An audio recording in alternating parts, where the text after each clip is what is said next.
we are all art. Like, so all we have to do is channel like the truest part of ourselves, and that's what art is. Art is not some complicated thing. It's not like the Mona Lisa. Like, art is just you on paper or you on canvas. Hello, everybody, and welcome back to Making the Invisible Visible, the podcast where we dive deep into healing, self-awareness, and the beauty of transformation. I'm your host, Abby Tupman, a mom, marketing guru, and social work student on a mission to highlight the stories of everyday people and their incredible resilience. So if you're passionate about mental health, growth, and finding inspiration in real stories, make sure to hit that subscribe button so you never miss an episode. All right, let's get into it.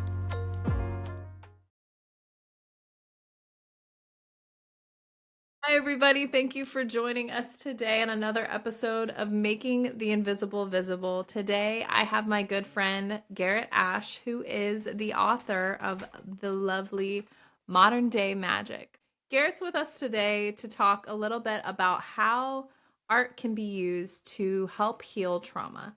So, hi, Garrett. First, thanks for being a part of this podcast. Thank you for And having me here. of course, of course. So first, I wanted to ask you, Mr. Author, what inspired you to write this lovely book of poetry? So I've always liked to create stories. I just like to tell stories. I feel like you can hit on truths and perspectives that make people think and feel. And I've always wanted to do that. Um, just being part of like a poetry community online, I felt like this might be the right time to write a poetry book.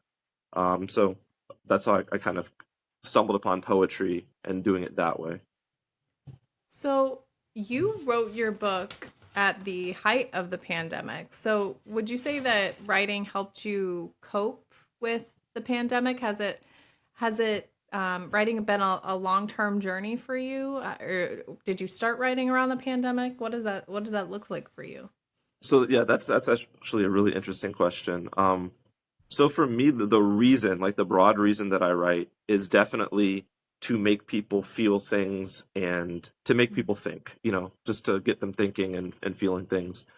But in terms of the pandemic itself, yeah, like I feel like the pandemic was tough for all of us in different ways, like, depending on what you were going through individually during that time. But like universally, we all kind of felt something. And it's weird to take yourself back to that time because it was so different. It was almost surreal, at A least for me. lot's It felt happened since then too. a lot, a lot has happened. Um, and that time period, it's just like, I just didn't think we'd ever live through something like that. It's just pretty crazy. Writing helped me to look at the world a different way during a time when everybody was really going through it. And focusing on something that I felt like I was creating and something I was putting into the world when there was a lot being taken away from the world or taken out of the world during that time. Yeah, helped me get through it for sure. Would you say that any of your poems, maybe or through this process of writing Modern Day Magic, did that pull out any emotions for you that were surprising? Yeah, which that in itself is surprising because I know a lot of people write to like pour their souls out. For me, I never thought I was one of those people. But there were a few poems that did that to me, and I was like, oh geez, after writing them. One of them is like there's one called Hold On Tiger. That's just got a lot of stuff about like my childhood, my dogs, my mom, and I tried to do it in a way that made it's relatable, but also can make other people kind of feel a new perspective or feel something new. But it did it for me too. I was like, oh man, I guess like, part of that was unhealed. I needed to Yeah. write that. So Yeah, yeah. that's art. Art can be such an intriguing way to address wounds, and Yeah. um, so that's interesting to hear that you had that experience. And Yeah. so during 2020, not just the pandemic, we saw a lot of activism around that time as well. And you touch on different topics in your book, and just different events that were happening in the Black Lives Matter movement, and just different social things that were going on in the world. Do you see your poetry or poetry in general functioning as a form of activism? I think that poetry can be activism. I think that any form of art can be activism, if it's pushing for change. I think when I write specifically, like I would love to take credit. I feel like in some ways I'm an activist, but when I write, I feel like that's a little bit different. I Hmm. feel like I'm writing to open a door or open a window and let people see something new. So Right. I think it might inspire activism sometimes, if people Yeah. are feeling something new or thinking something new. I don't know if I would go as far as to claim my writing is activist writing in Modern Day Magic, the poetry book, but hopefully inspires people to think outside the box and maybe get a little bit active. Sometimes it can act like a spark, in some sense Yeah. that can start, more of a fire, whether it's thinking about activism or, childhood trauma and addressing those wounds. Literature as a way of, really pulling at us and having us, really dig deep into social issues or personal issues. It might have had a wider effect than you maybe thought at the time. That would make me feel good because Yeah. that would I really mean, make my you're published now, friends, so you got day. your work is out there. And what advice would you give to people who are in transition when it comes to writing, when they feel creatively blocked? You often hear writers talk about writer's block. So for you, have you had experience with that? How have you overcome it? Or do you have any, tidbits of, for somebody who's in transition that feels stuck? Yeah. So first of all, I think that writing or any sort of art is a good tool to unstick yourself because for the same thing we were talking about earlier, it gives you perspective. So when you feel like a lot of times the reason that we feel stuck is because we're stuck in a certain place in our heads and art just opens that place up. Sometimes we don't know how it's going to happen, but read a book or look at some, photography or whatever. Like a lot of times it can do it for you. Um, in terms of writer's block in general, so my friend Grace, who I met online many years ago, gave me the best writer's block, like I guess tips and tricks that I had ever received in my life. So, and she got it kind of from Ernest Hemingway. So Ernest Hemingway had a thing, and I'm gonna misquote it here, but it said something like, "Whenever you feel stuck, just write the truest thing you can think of." Um, and so for me, I kind of took that and ran with it, and I realized that when we feel like we're blocked, like it's not like we have stopped thinking, we've stopped being creative individuals. Like what's happened is that we're blocking ourselves. Like what we're thinking, we don't think that that's good enough for the paper, or we are like that's not the thought I wanted. We're too in control. We're too up here, up in our heads, and I think when you just take it down to the base level and just write the truest thing you can think of, I might think, man, doors are square. Doors are on hinges. When doors open, there's a new room behind it. And then I start thinking, like, what does that new room behind it mean? Like, what am I opening up? What door can I walk through? Like, but it starts with just whatever you're thinking. The sky's blue. And it doesn't even have to be a true thing. It could be the sky's purple. But whatever the thing you're thinking of is, you start with that truth and you don't judge it. And then you move to the next true thing and the next true thing. And then you get unstuck. And then you can start like the editing and the processing of writing whatever story you were on.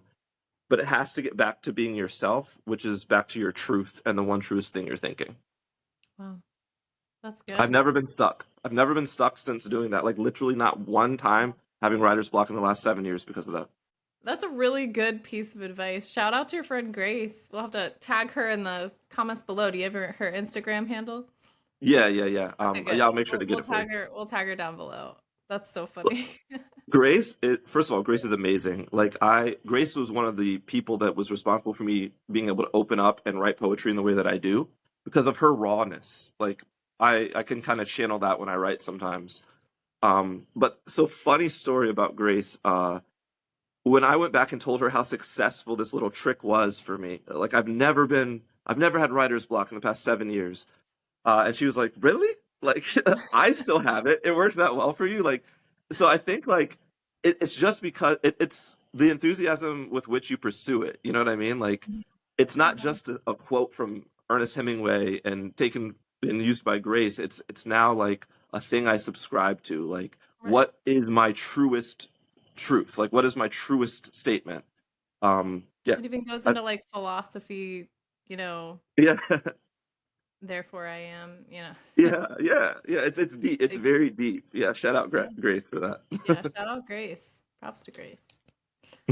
So a lot of people who are creatives don't title themselves artist. Or Yeah. somebody might not see themselves as an artist. With that being said, what would you say to someone who doesn't see themselves as an artist but wants to utilize writing, whether it be poetry or just general journaling or, whatever that might look like to process their trauma? Yeah, the first thing I'd say to everyone is that it's inside of us all. Like it's really inside of us all. We are all art. Like so all we have to do is channel like the truest part of ourselves, and that's what art is. Art is not some complicated thing. It's not like the Mona Lisa. Like art is just you on paper or you on canvas. I think like for someone who is wanting to heal through art and it's like, well, I mean, this isn't for me because I'm not an artist. There are ways to use writing. So my friend Jessica, she uh, basically recommended, every day when you first wake up in the morning, doing some journaling. And the way that she journaled, the specific way that she journaled, is that she writes in two colors. So one color, which would be like a blue, is like coming from a good place. Like she calls it her wise voice. The other color, which is red, is her fear voice. So like if she has things that she's worried about, like, oh, I'm worried about talking to this guy, I'm nervous about that, or how am I going to fit all these things in my day, or any type of anxiety that she has is red. She always responds to it in blue. And so what this does is it kind of like as she does this more and more, number one, it's like a diary, it's getting out her thoughts, which is always helpful. Yeah. But it also is opening up this perspective of like I do have a wise voice in there. And so when Hmm. she has that red voice during the day, like she can start remembering the blue voice, the wise words, and that starts happening automatically. And it just is a way of like it's like a very intentional but a way to heal trauma, but a way that anybody can really do. It's accessible to everybody. It doesn't you don't have to be an artist to do that. It's also a great way to like own these different parts about yourself and Yes. not live in shame about either one. So your anxiety, saying, okay, I have this, I acknowledge this is true, this is how I feel, and that's okay. That's on paper.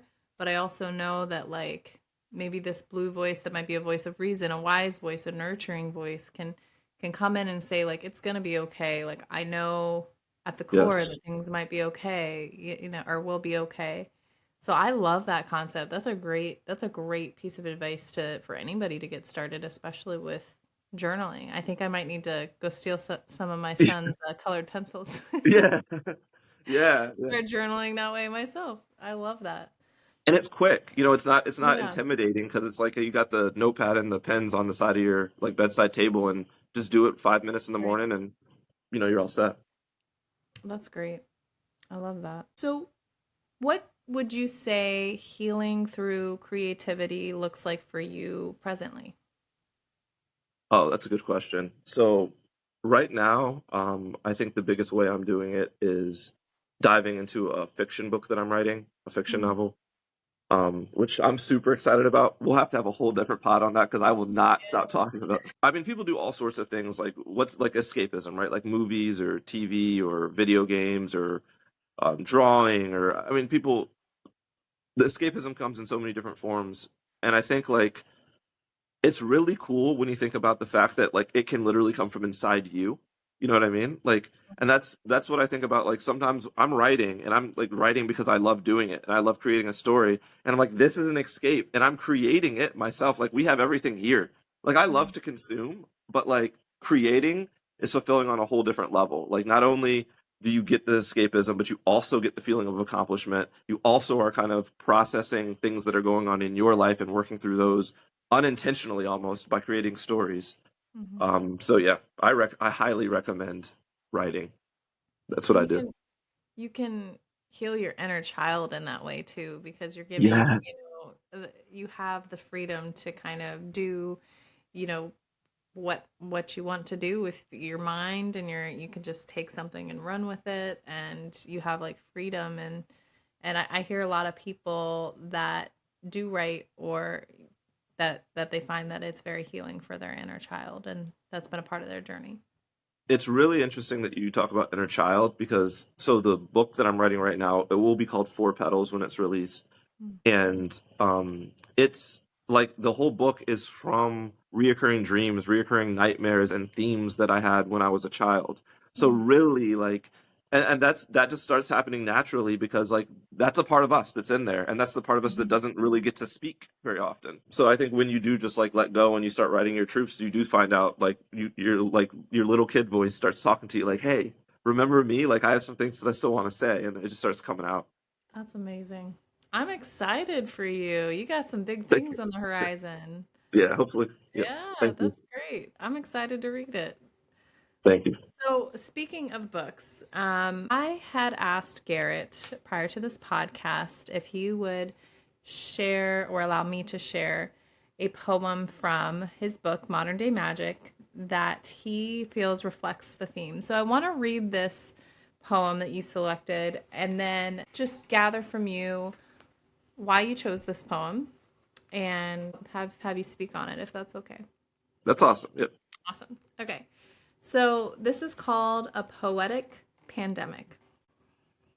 I woke up this morning to a beautiful chorus, birdsong, over an empty concrete forest. Wind playing patterns on rooftops as if they were rustling leaves, whistling tunes behind buildings, secrets once told only to trees. A distant oriole deceives us into believing we weren't left alone. His long, liquid notes ring more clearly now that the white noise is gone. Nature never stops singing, even as we forgot her words. All the people are dying, but someone forgot to tell the birds. Beautiful. Thank you. So we talk, our goal with this show is to talk a lot on doing our best to turn things like trauma or poor experiences, bad experiences into beautiful things in any way that we can. You know, we can't control a lot of what happens around us, but we can do our best to alchemize our experiences into something good. With this poem, why did you choose this poem? And do you have any nuggets of wisdom to share with our guests? Before we wrap up, I want to leave you with a quick affirmation to carry into your week. Something to remind you of the power that comes from creating through your healing. Repeat after me. My pain is not my ending. It's the beginning of my transformation. I create beauty from what once broke me. Repeat that again. I create beauty from what once broke me. Let that sink in, and remember, every story, including yours, has the power to heal.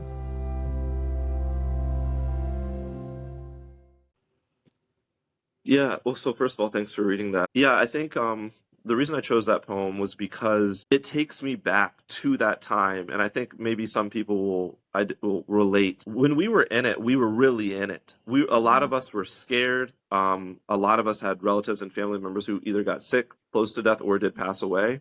There was also beauty in there was silver lining, I guess.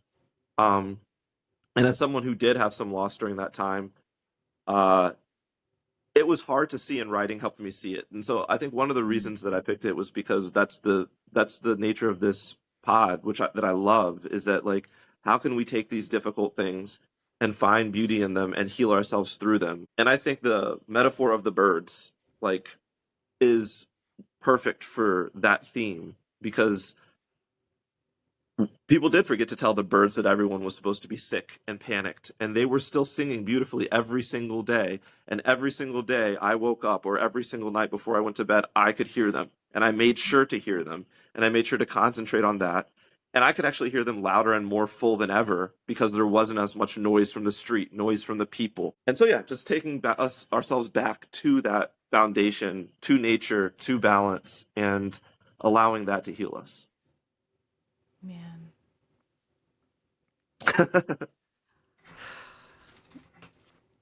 Beautiful book, beautiful poetry written by a beautiful human.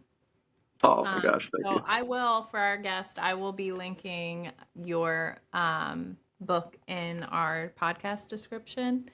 For anybody that is interested in reading through it, it's a great piece. It's a great piece to have in your home. So I want to thank you, Garrett, for joining us today and sharing your experience as an author and as a fellow human going through the pandemic and, in that time period, just life and how you've utilized your art to transmute or alchemize your thought processes and pain into beauty. Thank you for being on today. And my last thing that I wanted to ask you was how can our guests find you online? So they can find the book, of course, Modern Day Magic on even just Amazon. Yeah. They can find me on TikTok or Instagram. We'll link that Just below too. cool. Yep, it's just Garrett.Ashe, so it's just my first name dot my last name. Super easy to find. Simple enough. Awesome. Awesome. Well, thank you so much for joining me today and joining and sharing your life with us. I'm really grateful that you've made the time to be on this podcast with us.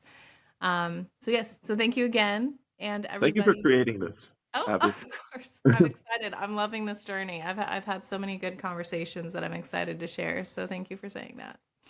Yeah. So everybody have a great week. If you guys have any questions, feel free to drop them in the comments, and we would love to open up the dialogue a little bit more. Have a great week, and we will see you next episode.